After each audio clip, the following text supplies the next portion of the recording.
Hey guys, it's Sam. Welcome back to Vlogmas. Today's video is my spoiler-free review of The Jasmine Throne by Tasha Suri. This is the first book in an adult fantasy trilogy. It primarily follows two perspectives, but it is actually a multiple POV story, but I would say there's two, maybe three, but as the story goes on, main characters. This takes place in a world where there is a colonizing empire, and that empire years ago did colonize and forcefully take over this one nation, I guess you could say. They put a region in, things like that. So one of our main characters, Malini, is the imperial princess, and her brother has basically been psychologically torturing her entire life, and he's incredibly awful.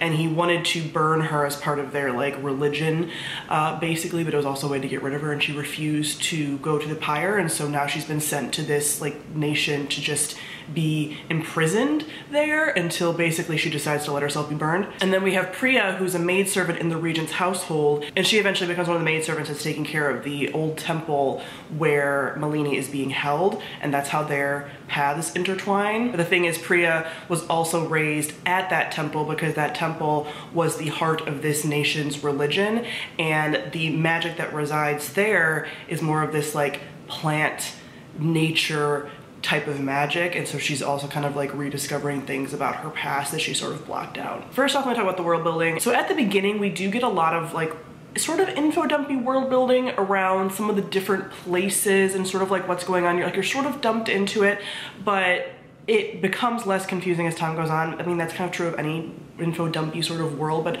when books tend to do that, I tend to just be just barrel through it, and you'll eventually they'll repeat the parts that are important, right? And that's definitely what happened here. But I will say that was a little bit of a downside because I wasn't fully able to kind of be what is going on here? But there were enough things to keep me interested in that this world, like I mentioned, has this very nature-y magic, and there's this woods and forest that sort of surrounds this area that what corrupts people. Yeah, there's this corrupting rot disease that doesn't spread between people, and that turns people basically into trees and stuff. Their gods were these forest elemental type people.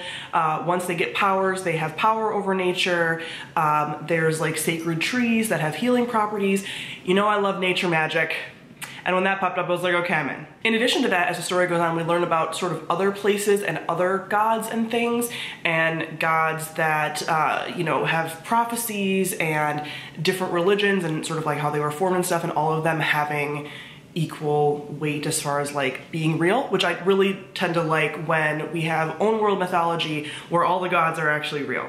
It's one of my favorite things. So yeah, the world in here is really interesting, and as you go along, you start to kind of see where all the political machinations and things are happening, so it's a mix of that nature magic plus political machinations, which are a recipe that I tend to enjoy. Next, I'm gonna talk about our characters. I really liked both of them. I will say I wish at the beginning we would have gotten slightly more of Malini's perspective, but I also see why we didn't.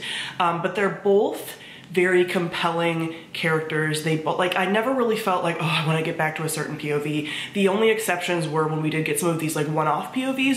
There's a use of one-off POVs to kind of show us what's happening in other places where you don't really, you're not supposed to grow on that POV or anything. They're just there for a one-shot. And then there's a couple other ones that you're there slightly more with them, but again, mostly to provide context. Later on, there is a third POV that I do think will be a main POV moving forward, potentially, but I really like her POV as well. So this is a very women-focused fantasy, and I really enjoy that. There is also a sapphic relationship in here, which is this slow burn, we shouldn't, but there's an attraction here thing, and it's also very sort of angsty, and things are happening that will likely separate them and all this stuff. I tend to really like those kinds of romances in general, so really like it here. And as far as our villains, I like the use of villainy in here, and I tend to like what Tasha Suri does with villains and stuff anyway, because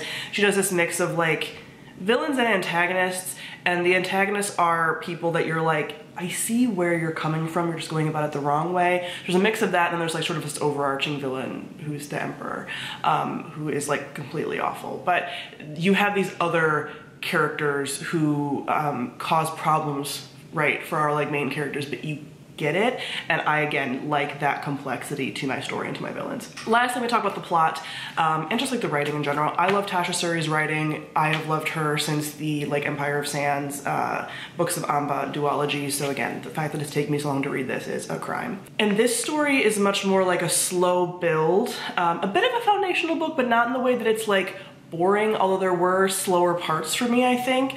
But you're kind of like setting everything up, and you're setting up these character connections, because this story is going to be a lot about characters and how they connect and how they interact in this like web, and that's going to be important, and I think as the series goes on it's going to expand from there. So I really liked this, but there are these like slower character moments and just like the tension of things kind of not happening sometimes, which again was like a little bit slow for me at times. But overall, especially the ending and stuff, some things start to kind of be thrown into motion, and I'm intrigued about where the rest of this series is gonna go. So overall, I think I'm landing on a 4.5 star for this.